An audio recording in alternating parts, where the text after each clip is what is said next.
Good evening and welcome back to Twin State Sports. Tonight marked the return of the college baseball season as the Southern Miss Golden Eagles had a little revenge on the mind tonight at Pete Taylor Park. Southern Miss opening up the 2018 campaign by picking apart the Mississippi State Bulldogs 11-0. Golden Eagles, of course, saw their season end in Hattiesburg at the hands of the Dogs in the NCAA Regionals back in May. Josh Hatcher had 3 hits for MSU. Jake Mangum recorded a pair in a game that was close going into the 7th until Jared Liebelt entered the game. He was tagged for 7 earned and 1 1/3 innings of work. Nick Sandlin dazzled for Southern Miss, tossing 7 strong, striking out 9. These two teams back at it tomorrow, game 2 of their 3-game series at 1 o'clock.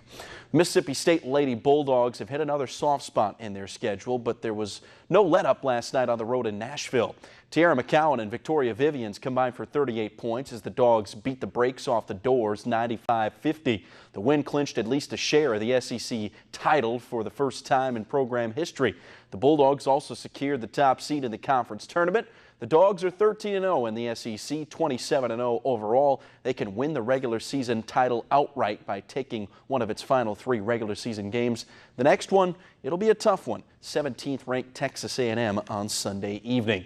The Ole Miss women's basketball team put up a fight before they were overwhelmed on the road in Baton Rouge to the LSU Tigers 84-55 on Thursday. The Rebs jumped out to a 7-2 lead, but before long, Tigers held a comfortable 16-point cushion heading into the locker room. Alyssa Alston led the way for Ole Miss with 16 points. Shelby Gibson added 15 points and 10 rebounds for the Rebels, who dropped to a league-worst 1-12. Next up for the Lady Rebels is a home matchup with 20th-ranked Georgia on Monday night.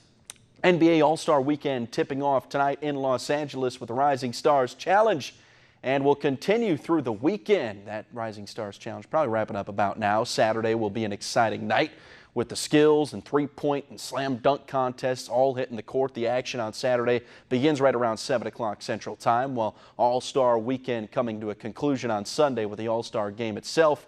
Team Steph against Anthony Davis and Team LeBron shortly after 7 p.m. on TNT. After rallying to capture Olympic gold in the women's giant slalom, American ski sensation Mikaela Shiffrin returned to the slopes to compete in her signature event, the slalom.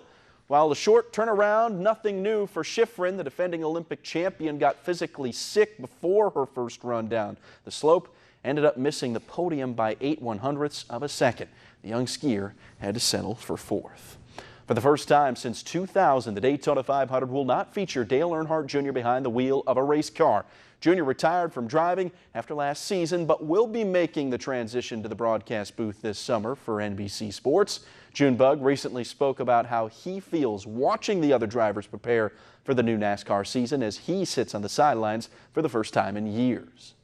Definitely a strange feeling not to be, because you go year in and year out preparing for each season, and it's weird to just pull out of that cycle, that carousel. So I'm adjusting to it and having a lot of fun. Green Flag Sunday's race right around 2 o'clock Central Time on Fox. And also want to remind everybody that Auto Racing Challenge still up on our website. So you're running out of time. You got to pick the 10 drivers that you think will finish in the top 10 at Daytona for a chance to win tickets to Atlanta next weekend. And you have to submit it by when? It has to be submitted according to our rules by the drop of the green flag, which is right around 2 o'clock. So make sure you have it done by 1. You don't want to wait till the last moment in case it locks early. Definitely. Good reminder. Thanks, Zach.